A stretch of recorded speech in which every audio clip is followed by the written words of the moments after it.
నా పేరు ఎస్ఎస్టీ శ్రీనివాస్. నేను ఇప్పుడు చెప్పబోయే టాపిక్ వాణిజ్య బ్యాంకు నిధులు.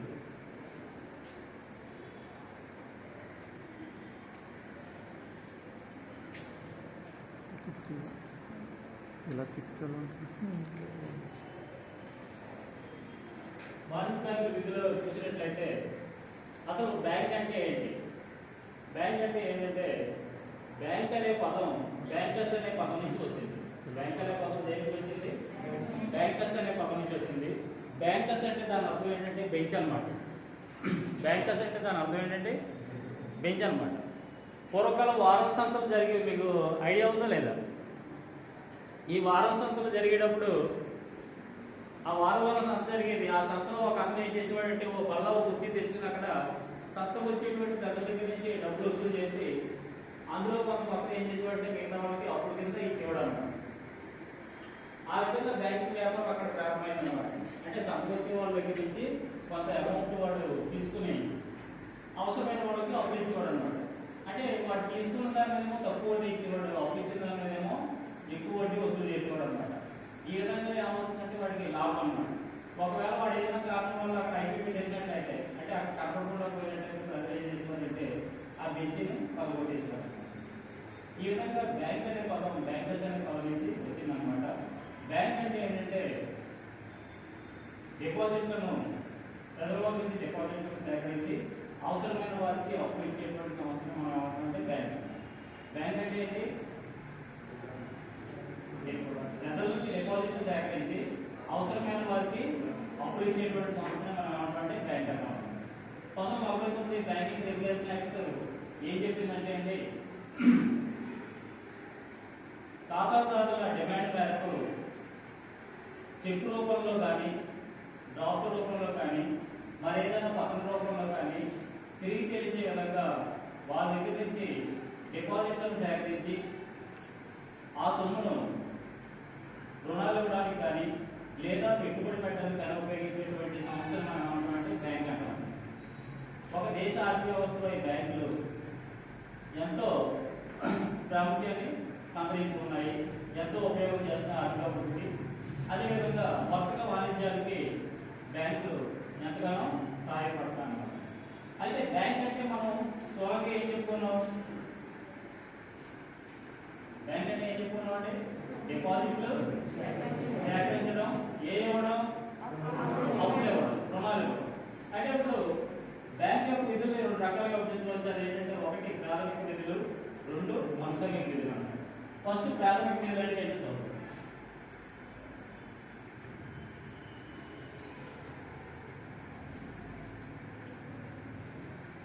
ప్రాథమిక నిధుల్లో చూసినట్లయితే డిపాజిట్లను సేకరించడం.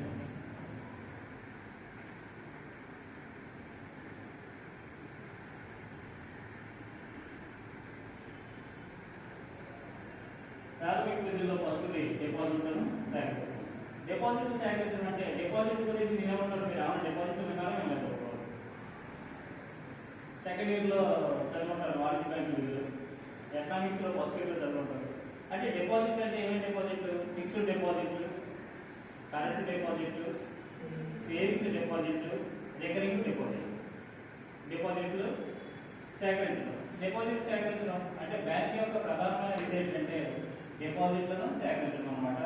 అయితే ఫస్ట్ ఏ డిపాజిట్ అనుకున్నాం మనం?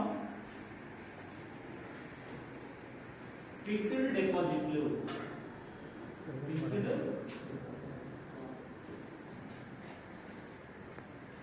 Fixed deposit. First fixed deposit అంటే నిర్ణీత కాలానికి నిర్ణీత మొత్తం బ్యాంక్లో జమ చేసినట్లయితే వాటిని ఏమంటామంటే ఫిక్స్డ్ డిపాజిట్ అంటాం. నిర్ణీత కాలానికి నిర్ణీత మొత్తం బ్యాంకులో జమ చేసినట్లయితే దాన్ని ఏమంటారంటే ఫిక్స్డ్ డిపాజిట్ అంటారు. ఈ ఫిక్స్డ్ డిపాజిట్ మధ్యలో తిరిగి చెల్లించారు. అయితే వడ్డీ రేట్ ఏ విధంగా ఉంటుంది మిగతా అన్ని డిపాజిట్ కంటే? అంటే మనకి ఇక్కడ సేవింగ్స్ డిపాజిట్, కరెంట్ డిపాజిట్, వీటన్నిటికంటే కూడా ఫిక్స్డ్ డిపాజిట్ మీద వడ్డీ రేట్ ఏ విధంగా ఉంటుంది? చాలా ఎక్కువగా ఉంటుంది. అయితే ఈ ఫిక్స్డ్ డిపాజిట్ కాల పరిమితి ఎక్కువగా ఉంటేనేమో వడ్డీ రేట్ ఎక్కువగా ఉంటుంది, కాల పరిమితి తక్కువగా ఉన్నట్లయితే వడ్డీ రేటు తక్కువగా ఉంటుంది. ఉదాహరణకి ఒక వ్యక్తి 1 లక్ష రూపాయలని 3 సంవత్సరాలకు డిపాజిట్ చేసింది అనుకోండి. 3 సంవత్సరాల తర్వాత ఏం చేస్తారు, అతనికి వడ్డీ కలిపి చెల్లిస్తారు అనమాట.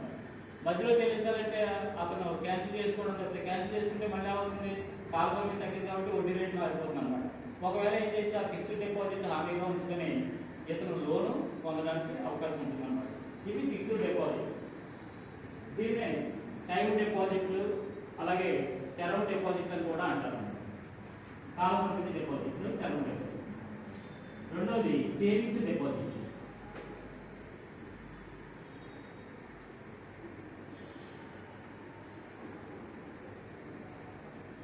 సేవింగ్స్ డిపాజిట్ అంటే ప్రజల్లో పొదుపు అలవాట్లు ప్రవేశపెట్టడానికి, అంటే ప్రజలలో పొదుపు అలవాట్లు ప్రోత్సహించడానికి బ్యాంకులు ప్రవేశపెట్టినటువంటి డిపాజిట్ ఏంటన్నమాట, సేవింగ్స్ డిపాజిట్ అనమాట. మీరు బ్యాంకులో అకౌంట్ ఉంటుంది, ఉంటుందా ఉండదు మీ అందరికి? బ్యాంక్ అకౌంట్ ఉంటే ఎంతో కొంత అమౌంట్ కట్టవలసిన అవసరం ఉందా లేదా? అంటే మినిమం బ్యాలెన్స్ కట్టాలి 500. కొన్ని బ్యాంకులు అయితే 500, 1000 రూపాయలు, అలాగే 2000, 5000, 10,000 వరకు కూడా ఉంటాయి మినిమం బ్యాలెన్స్. అయితే ఈ బ్యాంకులకు ఆర్థిక వనరులు ఎక్కడి నుంచి వస్తాయన్నమాట, ఎక్కువగా ఈ సేవింగ్స్ డిపాజిట్ ద్వారానే బ్యాంకులకి ఆర్థిక వనరులు వస్తాయన్నమాట. దీని మీద వడ్డీ రేట్ ఎలా ఉంటుందంటే ఫిక్స్డ్ డిపాజిట్ల కంటే తక్కువగా ఉంటుంది. అంటే ఇక్కడ బ్యాంక్ డిపాజిట్లు మనం సేవింగ్స్ డిపాజిట్లు, ఫిక్స్డ్ డిపాజిట్లు చూసినప్పుడు ఫిక్స్డ్ డిపాజిట్ల మీద వడ్డీ ఎలా ఉంటుంది, ఎక్కువగా ఉంటుందా తక్కువగా ఉంటుందా? ఫిక్స్డ్ డిపాజిట్ల మీద ఎక్కువగా ఉంటుంది, సేవింగ్స్ డిపాజిట్ల మీద తక్కువగా ఉంటుంది అన్నమాట. సేవింగ్స్ డిపాజిట్లు అంటే ప్రజల్లో పొదుపు అలవాట్లు పెంచడం కోసం బ్యాంకులు ప్రవేశపెట్టినటువంటి డిపాజిట్లు ఏంటన్నమాట, సేవింగ్స్ డిపాజిట్లు అనమాట. ఈ సేవింగ్స్ డిపాజిట్లో నగదు డిపాజిట్ చేయడానికి కానీ లేదా నగదు విత్డ్రా చేసుకోవడానికి కానీ కొన్ని పరిమితులు ఉంటాయి అన్నమాట. నగదు అంటే మీరు ఏటీఎంలో ఎన్నిసార్లు తీసుకోవచ్చు, ఒక నెలలో 5 సార్లు తీసుకోవాలి, తర్వాత నుంచి ఏమవుతుందంటే మీకు ఛార్జీలు పడిపోతాయి. అయితే కొన్ని పరిమితులు ఉంటాయి. మూడోది కరెంటు డిపాజిట్లు.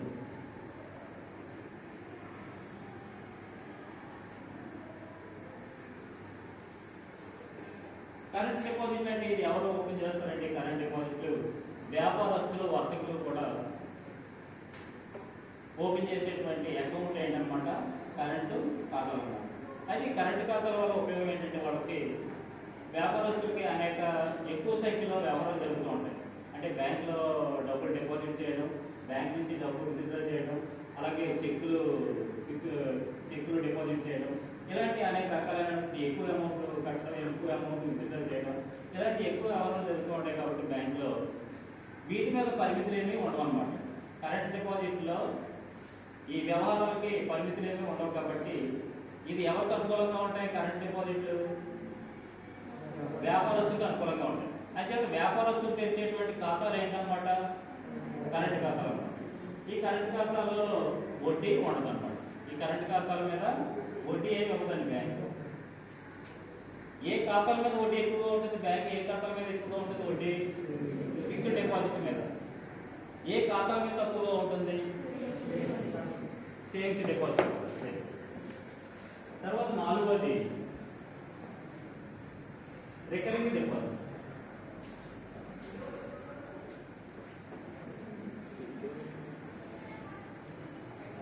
రికరింగ్ డిపాజిట్ అంటే ఏంటంటే చిన్న ఆదాయ సంపాదించేటువంటి చిన్న వర్తకులు కానివ్వండి, చిన్న ఉద్యోగస్తులు కానివ్వండి, వీళ్ళు నగదు పొదుపు చేయడం కోసం ఏర్పాటు చేసినటువంటి ఖాతా డిపాజిట్ ఏంటన్నమాట రికరింగ్ డిపాజిట్ అన్నమాట. ఈ రికరింగ్ డిపాజిట్లో పోస్ట్లో ఆర్డీ అంటారు కదా, మీరు వినే ఉంటారు, ఆర్డీ అంటారు. ఒక 5 సంవత్సరాలు టైం అనుకోండి. 5 సంవత్సరాలు అంటే ఎన్ని నెలలు వస్తాయంటే 5 సంవత్సరాలకి సంవత్సరానికి 12 నెలలు, 5 సంవత్సరాలకి 60 నెలలు అనమాట. నెలకు 1000 రూపాయలు చొప్పున కట్టాడు అనుకోండి ఒక ఖాతాదారు. రికరింగ్ డిపాజిట్ ఓపెన్ చేసాడు, నెలకు 1000 రూపాయలు చొప్పుని 5 సంవత్సరాలు కట్టాడు. 5 12 ఎంత 60 ఇంటూ 1000 60,000 కట్టాడు. 60,000 కట్టిన తర్వాత అతనికి 5 సంవత్సరాల తర్వాత ఏం చేస్తారంటే వడ్డీతో కలిపి ఇచ్చేస్తారు. ఆ వడ్డీ కూడా ఎలాగేస్తారు, చక్ర వడ్డీతో కలిపిస్తారు, కాంపౌండ్ ఇంట్రెస్ట్ వేసి ఇస్తారు అన్నమాట. అంచేత ఇక్కడ వడ్డీ అంటే మనకి రికరింగ్ డిపాజిట్ మీద వడ్డీ ఎలా ఉంటుందంటే ఫిక్స్డ్ డిపాజిట్ కంటే తక్కువగా ఉంటుంది, సేవింగ్స్ డిపాజిట్ కంటే ఎక్కువగా ఉంటుంది. దేని మీద రికరింగ్ డిపాజిట్. డిపాజిట్ అర్థం ఫ్రెండ్స్ మీకు ఫిక్స్డ్ డిపాజిట్ అంటే ఏంటి? ఒకే మొత్తం ఒక నిర్ణీత కాలానికి ఒక మొత్తం డిపాజిట్ చేసినట్టు దాన్ని ఏమంటాం అంటే ఫిక్స్డ్ డిపాజిట్ అంటాం. ఒక ₹1,00,000 3 నెలలకు డిపాజిట్ చేసేది అనుకోండి, మళ్ళీ ఎప్పుడు తీసుకోవడానికి ఉంటుంది? ఆ ₹1,00,000 మనం 3 సంవత్సరాల తర్వాత తీసుకోవడానికి అవకాశం ఉంటుంది. అయితే దాని మీద వడ్డీ రేట్ ఎలా ఉంటుంది? ఎక్కువగా ఉంటుంది, తక్కువగా ఉంటుందా? ఎక్కువగా.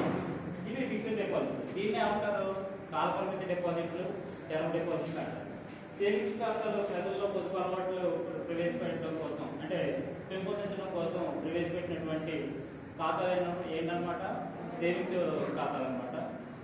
ఈ సేవింగ్స్ ఖాతాలో ప్రజలు అకౌంట్ ఓపెన్ చేస్తారు కాబట్టి మినిమం బ్యాలెన్స్ కట్టాలి. కాబట్టి ఒక బ్యాంక్ అయితే మినిమం బ్యాలెన్స్ 500 ఉంటుంది, ఒక బ్యాంక్ అయితే ₹1000, 5,000, 10,000, 10,000 మినిమం బ్యాలెన్స్ కూడా ఉన్నాయి.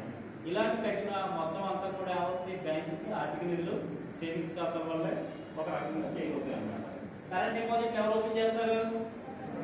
వ్యాపారస్తులు. ఎన్ని శాతం ఓపెన్ చేస్తారు? దాని మీద మనకి ఎన్నిసార్లు అయినా నగదు డిపాజిట్ చేయొచ్చు, ఎన్నిసార్లు అయినా నగదు విత్డ్రా చేయొచ్చు. కాబట్టి ఆంక్షలు ఏమీ లేవన్నమాట.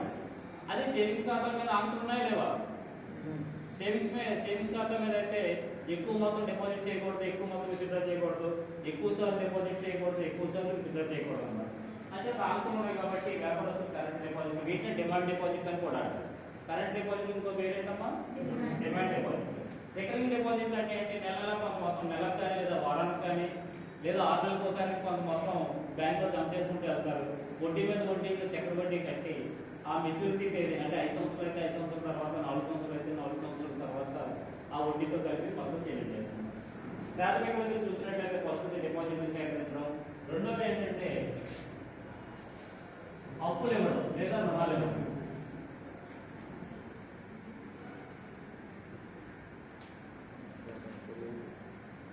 అప్పులు ఏంటంటే ఓవర్ డ్రాఫ్ట్లు,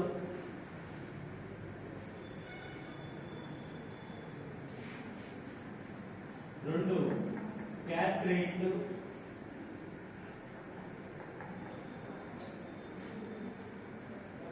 మూడు బిల్లు డిస్కౌంట్,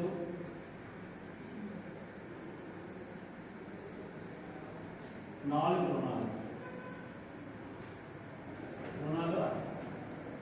అంటే మనకి ఇక్కడ ఓవర్ డ్రాఫ్ట్ అంటే ఏంటంటే ఒక ఖాతాదారుకి బ్యాంకులో 10,000 ఉందండి. ఖాతాదారుకి బ్యాంకులో బ్యాలెన్స్ ఎంత ఉంది? అతను ఏం చేస్తాడు?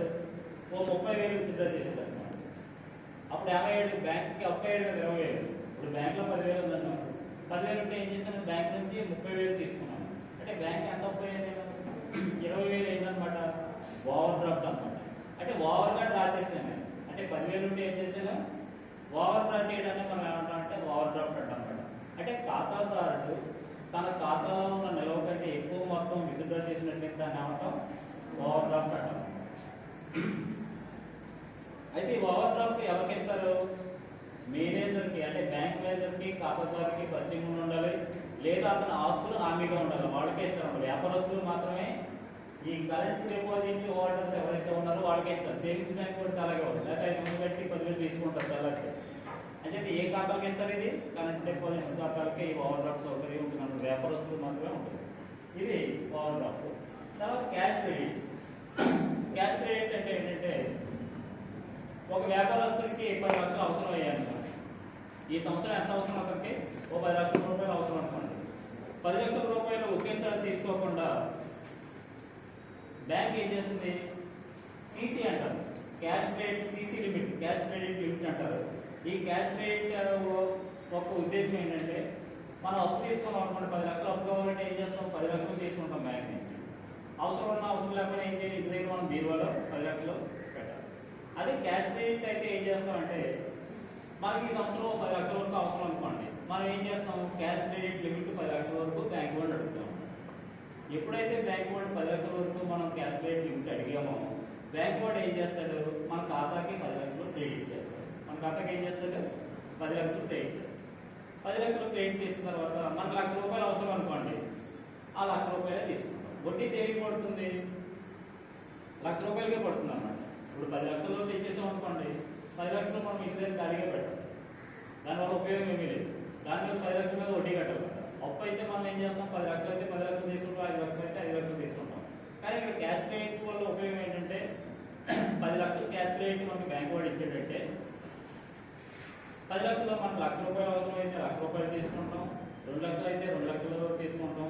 ఎంతైతే మనం విత్డ్రా చేసుకున్నామో దాని మీదే బ్యాంక్ వాడు వడ్డీ విధించడం జరుగుతుంది అన్నమాట. ఇది క్యాష్ క్రెడిట్. ఇది ఎవరికి ఇస్తారు? ఇది కూడా వ్యాపారస్తులకు ఇస్తారు. క్యాష్ క్రెడిట్ ఎవరికి ఇస్తారంటే వ్యాపారస్తులకు ఇస్తారు. తర్వాత బిల్లు డిస్కౌంట్. మీరు బిల్లులు తెలుసు, వర్తక బిల్లులు తెలుసు కదా మీకు. అంటే సరుకు ఎక్స్ అనే వాడికి నేను ఏం చేశాను, ₹10,000 సరుకు అని అనుకోండి. 3 నెలలు గడువుగా బిల్లు ఇచ్చాడు అనుకోండి. మళ్ళీ ఏం చేస్తాడు అతను? నాకు అమౌంట్ 3 నెలల తర్వాత ఇస్తాడు. ఈలోగా అడిగిన అమౌంట్ చేయాలనుకోవాలి అంటే 3 సంవత్సరాల తర్వాతే ఇస్తాడు కాబట్టి, 3 నెలల తర్వాతే ఇస్తాడు కాబట్టి ఈలోగా నాకు డబ్బులు అవసరమైతే ఏం చేస్తాము, ఈ బిల్లు బ్యాంక్లో డిస్కౌంట్ చేసుకుంటాం. ఈ బిల్లు ఎక్కడ డిస్కౌంట్ చేసుకుంటాం అంటే బ్యాంక్లో డిస్కౌంట్ చేసుకుంటాం. 10,000 వెళ్ళి వాడు డిస్కౌంట్ ఛార్జీలు 200, 300 తీసుకుని 9,700 మనకి ఇవ్వడం జరుగుతుంది అన్నమాట. బిల్లు డిస్కౌంట్ ద్వారా రుణాలు ఇస్తాయి అన్నమాట. రుణాలు ఇవ్వడం ఎలాగా? ఓవర్ డ్రాఫ్ట్ ద్వారా రుణాలు ఇస్తాయి, క్యాష్ క్రెడిట్ ద్వారా రుణాలు ఇస్తాయి, అలాగే బిల్లు డిస్కౌంట్ ద్వారా రుణాలు ఇస్తాయి, అలాగే రుణాలు అడ్వాన్స్. అంటే వ్యాపారానికి సంబంధించినటువంటి అప్పులు కానివ్వండి, గృహ నిర్మాణానికి సంబంధించినటువంటి అప్పులు కానివ్వండి, వాహనాల కొనుగోలుకి సంబంధించినటువంటి అప్పులు కానివ్వండి, వ్యవసాయానికి అగ్రికల్చర్కి సంబంధించినటువంటి అప్పులు కానివ్వండి బ్యాంక్ ఇస్తుంది అన్నమాట. ఈ రుణాలకు ఏం చేస్తుందంటే బ్యాంకులు హామీలు తీసుకుంటాయి అన్నమాట. ఈ రుణం అప్పుడు ఏమైతే over draft, cash credit, bill discount, రుణాలు వీటి ద్వారా. మూడో చూసినట్లయితే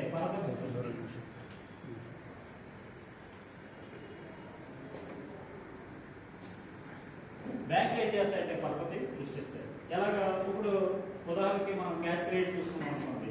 ఖాతాదారు కాబట్టి ₹1,00,000 క్రెడిట్ చేసింది అనుకోండి బ్యాంకు. అందులో మనం 50 తీసుకున్నాం. నిజానికి మనం ₹1,00,000 అక్కడ పెట్టామా? ఈ విధంగా ఏం చేస్తుందంటే బ్యాంకులు పరపతిని సృష్టిస్తాయి అన్నమాట. అంటే మనకి ద్రవ్యం కంటే బ్యాంకు ద్రవ్యం చాలా ఎక్కువ చలామణిలో ఉందన్నమాట. ఫోన్పే ద్వారా ఇదంతా ఏంటన్నమాట? బ్యాంకు ద్రవ్యం అన్నమాట. బ్యాంకు ద్రవ్యం ద్వారా చెక్కులు ఇవన్నీ కూడా, డ్రాఫ్ట్లు ఇవన్నీ కూడా బ్యాంకు ద్రవ్యం అంటాం. చలామణిలో మామూలు ద్రవ్యం కంటే కూడా బ్యాంకు ద్రవ్యమే ఎక్కువ చలామణిలో ఉందన్నమాట. ఇది పరపతి సృష్టి. ఇవి వాణిజ్య బ్యాంకులో ప్రాథమిక బిల్లు. తర్వాత అనుసంఘిక బిల్లు.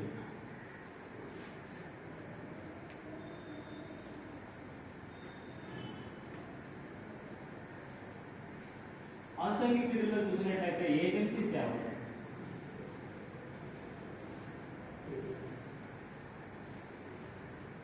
ఏజెన్సీ సేవల్లో ఒకటి ఖాతాదారుల తరఫున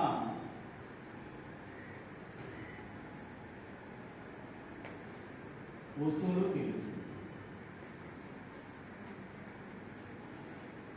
రెండోది చెక్కులు, బిల్లులు, డ్రాఫ్టులు వసూలు. మూడోది సెక్యూరిటీ కొనుగోలు, అమ్మకం.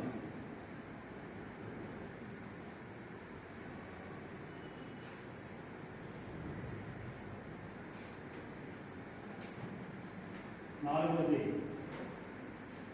ట్రస్టీగా వ్యవహరించాలి.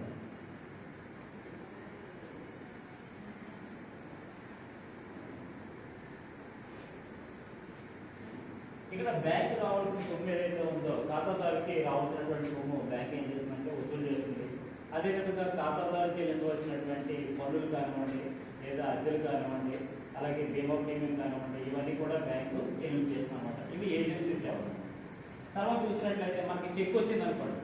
చెక్ వచ్చినట్లయితే మనం ఎక్కడ పట్టుకెళ్తాం? అది మన బ్యాంక్ ఎక్కడ ఉందో ఆ బ్యాంకులో వేస్తాం. బ్యాంక్ కూడా ఏం చేస్తారు? వసూలు చేస్తారు. అలాగే డ్రాఫ్ట్ కూడా మనం ఏం చేస్తాం అంటే చెక్లు కానీ డ్రాఫ్ట్ కానీ మనకి ఏ బ్యాంకులో అయితే ఖాతా ఉందో ఆ బ్యాంక్ వాడే మనకి వసూలు చేసి ఇస్తారు.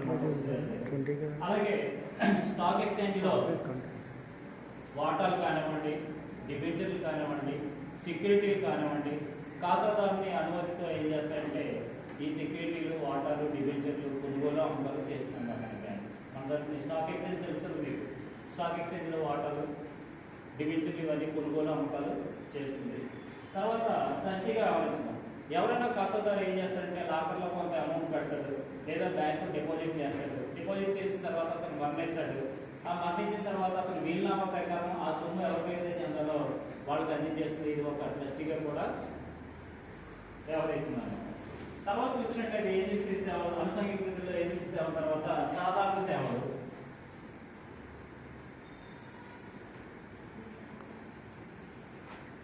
నిధులు బదిలీ,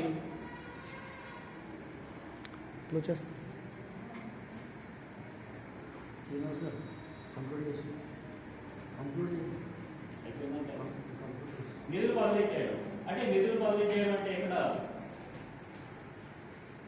చెక్కుల ద్వారా కానీ మనం ఒక బ్యాంక్ నుంచి వేరే బ్యాంక్ మన ఖాతాలో సొమ్ము ట్రాన్స్ఫర్ చేస్తున్న బ్యాంకు. అదేవిధంగా పరపతి లేఖలు జారీ చేయడం. పరపతి లేఖ అంటే ఏంటంటే లెటర్ ఆఫ్ క్రెడిట్ అంటాం. విదేశీ వ్యాపారంలో మనకి పరపతి లేఖ ఉంటే కానీ అసలు వ్యాపారం జరగదన్నమాట. ఎక్కడ అమెరికాలో ఎగుమతిదారుడు ఉంటాడు, అమెరికాలో ఎగుమతిదారుడు సరుకు పంపేమంటే నా మొహం చూసి పంపేవాడు. ఇక్కడ ఆథరైజేషన్ సంస్థ ఏదైనా ఉండాలి. ఆ చేత ఏం చేస్తుందంటే బ్యాంకు లెటర్ ఆఫ్ క్రెడిట్ ఇస్తుంది అన్నమాట. లెటర్ ఆఫ్ క్రెడిట్ అంటే ఏంటన్నమాట, లెటర్ ఆఫ్ క్రెడిట్ ఇచ్చినట్లయితే ఒకవేళ మా ఖాతాదారు చెల్లించకపోతే నేను హామీ ఇస్తున్నాను అని చెప్పి చెప్తుంది అన్నమాట బ్యాంకు. దాన్ని ఏమంటే లెటర్ ఆఫ్ క్రెడిట్ అంటాం అన్నమాట.